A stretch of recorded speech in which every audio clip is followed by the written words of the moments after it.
ലോക്സഭാ തെരഞ്ഞെടുപ്പിൽ കൂടുതൽ സീറ്റുകൾ പിടിച്ചെടുക്കാൻ CPM സ്ഥാനാർത്ഥി പട്ടിക തയ്യാറാവുകയാണ്. ചാലക്കുടി മണ്ഡലത്തിൽ ഇക്കുറിയും ഇന്നസെന്റ് മത്സരിക്കും. CPM സംസ്ഥാന സെക്രട്ടേറിയറ്റ് യോഗത്തിലാണ് ഇത് സംബന്ധിച്ച അന്തിമ തീരുമാനം ഉണ്ടായത്.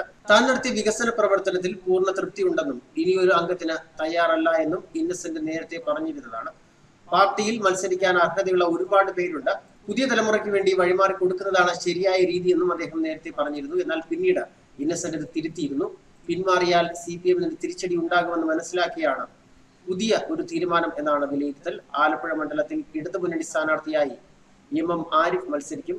ഇതിനുള്ള ധാരണയുമായിട്ടുണ്ട്. നിലവിൽ അരൂർ MLA ആണ് ആരിഫ്. ശബരിമല വിഷയം ചർച്ചയാകുന്ന സാഹചര്യത്തിൽ ഇടതുമുന്നണിയുടെ ശക്തിദുർഗമായ ആലപ്പുഴ മണ്ഡലം CPM-ന് ഏറെ നിർണായകമാണ്.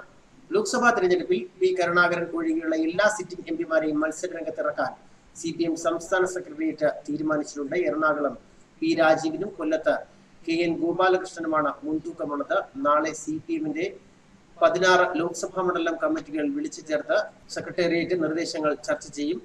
ആറ്റിങ്ങലിൽ A. സമ്പത്തും പാലക്കാട് MP രാജേഷും കണ്ണൂർ PK ശ്രീമതിയും വീണ്ടും ജനവിധി തേടും. ആലത്തൂരിൽ K. രാധാകൃഷ്ണന്റെ പേര് ശക്തമായി ഉയർന്നിരുന്നെങ്കിലും PK ബിജുവിന് വീണ്ടും അവസരം നൽകാനാണ് ഇപ്പോൾ തീരുമാനമായിരിക്കുന്നത്. ഇന്നസെന്റ് ചാലക്കുടിയിൽ തന്നെ മത്സരിക്കും. ഇടുക്കിയിൽ ജോയ്സ് ജോർജ് സ്വതന്ത്ര സ്ഥാനാർത്ഥിയാകും.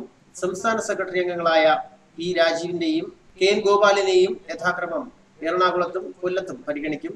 കാസർഗോഡ് P. കരുണാകരൻ മത്സരരംഗത്ത് ഉണ്ടാവില്ല. പകരം PK സതീഷ് ചന്ദ്രനായിരിക്കും മത്സരരംഗത്ത് ഉണ്ടാവുക. ഉഴവൂർ പഞ്ചായത്ത് പ്രസിഡന്റായിരുന്ന ഡോക്ടർ സിന്ധു മോൾ ജേക്കബിനെ കോട്ടയത്തേക്ക് ഏതാണ്ട് ഉറപ്പിച്ചു കഴിഞ്ഞു.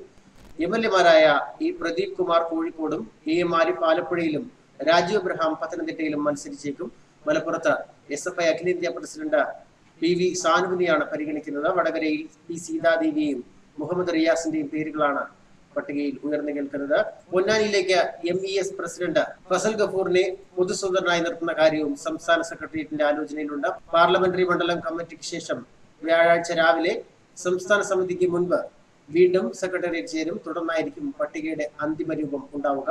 എന്തായാലും ലോക്സഭാ തെരഞ്ഞെടുപ്പിൽ കൂടുതൽ സീറ്റുകൾ പിടിച്ചെടുക്കാനുള്ള CPM-ന്റെ തന്ത്രങ്ങളാണ് സ്ഥാനാർത്ഥി പട്ടികയിൽ പ്രകടമാവുക. ചാലക്കുടി മണ്ഡലത്തിൽ ഇക്കുറിയും ഇന്നസെന്റ് മത്സരിക്കുന്നത് ഏറെ ശ്രദ്ധേയമാകുന്നു. CPM സംസ്ഥാന സെക്രട്ടേറിയറ്റ് യോഗത്തിലാണ് ഇന്നസെന്റ് മത്സരിക്കുന്ന കാര്യത്തിലുള്ള അന്തിമ തീരുമാനമുണ്ടായത്. നേരത്തെ മത്സരിക്കില്ല എന്ന് പറഞ്ഞിരുന്ന ഇന്നസെന്റ് പിന്നീട് നിലപാട് തിരുത്തി രംഗത്ത് വരികയായിരുന്നു. പിന്മാറിയാൽ തിരിച്ചടിയുണ്ടാകും എന്ന വിലയിരുത്തലിന്റെ അടിസ്ഥാനത്തിലാണ് ഇന്നസെന്റ് വീണ്ടും മത്സരരംഗത്ത് ഇറങ്ങുന്നതെന്നാണ് ഇപ്പോൾ ലഭിക്കുന്ന റിപ്പോർട്ടുകൾ. ന്യൂസ് ഡെസ്ക് മലയാളി വാർത്ത.